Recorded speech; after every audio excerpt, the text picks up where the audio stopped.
Hi friends, welcome back my YouTube channel JD Blog.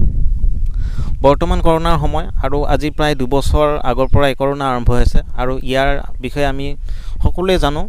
ইয়াৰ লক্ষণ বা ইয়াৰ সাৱধানতা কিদৰে আমি সাৱধানতা অৱলম্বন কৰিব লাগে গোটেইখিনি আমি জানিছো গতিকে ঘৰতে থাকিব ভালদৰে থাকিব কিন্তু এই কৰোনাৰ মাজতে বৰ্তমান এটা কিছুদিন আগতে নতুন এটা ভাইৰাছ আহিছে যেটো নাম হৈছে ব্ল্যাক ফাংগাছ ইয়াৰ বিষয়ে আমি কিছুমান কথা জানিছো ব্ল্যাক ফাংগাছ কেনেকুৱা হয় বা ইয়াৰ লক্ষণসমূহ কেনেকুৱা হয় বা কেনেকুৱা ধৰণৰ হলে এই ব্ল্যাক ফাংগাছ ভাইৰাছে আক্ৰমণ কৰে মানুহৰ শৰীৰত গোটেইখিনি আমি পাই কিছুমান কথা জানিছো কিন্তু নতুনকৈ এটা ভাৰতবৰ্ষত অসমত নহয় ভাৰতবৰ্ষত নতুনকৈ এটা ভাইৰাছ আহিছে যেটো নাম হৈছে হোৱাইট ফাংগাছ কিনো এই হোৱাইট ফাংগাছ বা ব্ল্যাক ফাংগাছৰ দৰে হয়নে বা কেনেকুৱা হয় বলকচোন আমি এইখিনি অলপমান সাধাৰণভাৱে জানিব চেষ্টা কৰিম হোৱাইট ফাংগাছ কি হয় যদি ভিডিওটো ভাল লাগে লাইক কৰিব কমেন্ট কৰিব শেয়াৰ কৰিব আৰু চেনেলটো সাবস্ক্ৰাইব কৰিব লগতে বেল আইকনটো বজাই দিব যাতে মই দিয়া ভিডিওৰ প্ৰতিটো নটিফিকেশন আপোনাৰ তাত আগতীয়াকৈ যায় বলক ভিডিওটো আৰম্ভ কৰো ভিডিওটোৰ আৰম্ভণিতে জনাও যে ইয়াত দিয়া সকলোবোৰ তথ্য গুগলৰ পৰা আহৰণ কৰা ইয়াত কোনো ধৰণৰ ব্যক্তিগত তথ্য দিয়া হোৱা নাই ডিএনএ ৱেব টিমৰ ফালৰ পৰা যোৱাকালি 21 তাৰিখে 12:48 এটা নতুন এটা আপডেট দিছে যে বৰ্তমান ভাৰতত ত্ৰাসৰ সৃষ্টি কৰি থকা হোৱাইট ফাংগাছ বেছি আপোনাৰ ব্ল্যাক ফাংগাছ বেছি ভয়ানক আৰু কোনটো বেছি ৰিস্কি হয় তাকে ইয়াতে আপডেট দিছে ইয়াত ডিএনএ হৈছে এটা ৰিসাৰ্চ ইনষ্টিটিউট যেটোৰ ফুল নাম হৈছে ডিঅক্সিৰিবো নিউক্লিক এসিড আৰু এইটো national human genome research institute হয়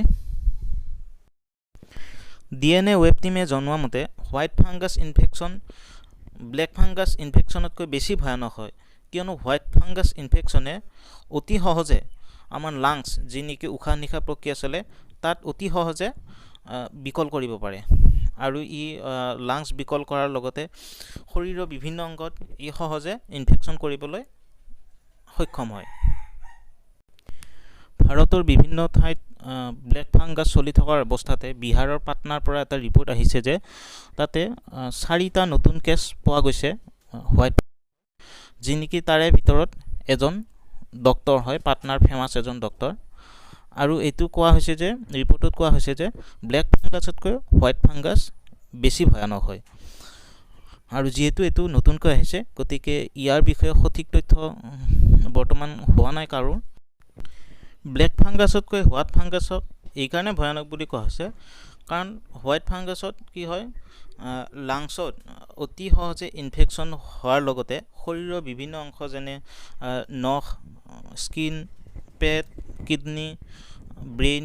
তাৰপিছত শৰীৰৰ বিভিন্ন প্ৰাইভেট অংগ আৰু আপোনাৰ তাৰ লগতে মুখমণ্ডলতো কি হয় ই সহজে ইনফেকচন কৰে মাইক্ৰোবায়োলজিৰ চিফ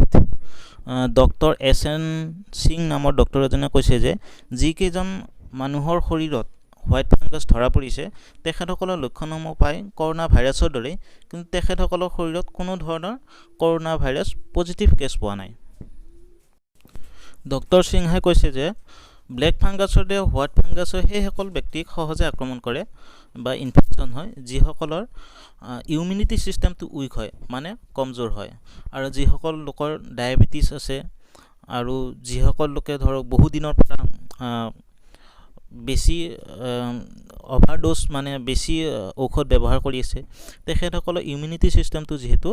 মানে নেচাৰেল যেটো ইমিউনিটি সিস্টেম হেতু কমি যায় তাৰ ফলত তেখেতসকলে এই ভাইৰাছৰ ইনফেকচন হোৱাটো মানে বেছি চান্স থাকে হোৱাইট ফাংগাছৰ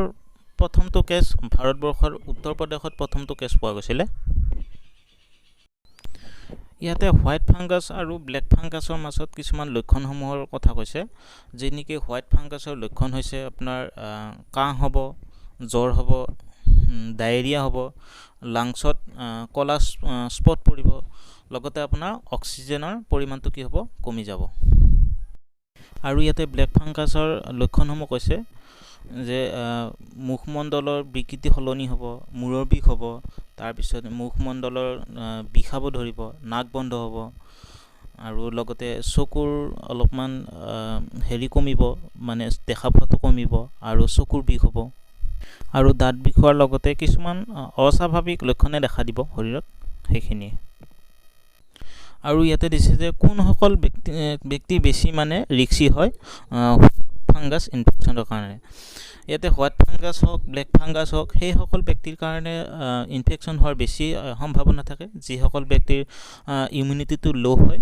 আৰু সেইসকল ব্যক্তি যিসকলৰ নেকি ডায়েবেটিছ আছে কেঞ্চাৰ আছে বা ICUত ভৰ্তি হৈ আছে বা বহুত দিনৰ পৰা বেছি শক্তিশালী মেডিচিন ব্যৱহাৰ কৰি আছে তেখেতসকলৰ কাৰণে বেছি অলপ ভাবিবলগীয়া যদিও ডক্টৰসকলে ইয়াতে উল্লেখ কৰিছে ব্লেক ফাংগাছ হওক হোৱাইট ফাংগাছ হওক ভয়ানক কিন্তু কৰোনাৰ দৰে ইমানখিনি ভয়ানক নহয় হয় ভয়ানক নোহোৱা নহয় কিন্তু কৰোনাই যিদৰে ইনফেকশ্যন কৰে ইজনৰ পৰা সিজনৰ গাত কৰোনা বিয়পি যায় ঠিক তেনেদৰে এই ভাইৰাছটো বিয়পি নাযায় এইটো এটা ইনফেকশ্যন হয় এইটো তেনেদৰে ইজনৰ পৰা সিজনৰ গাত বিয়পি নাযায় গতিকে ভালদৰে থাকিব সেইখিনি আৰু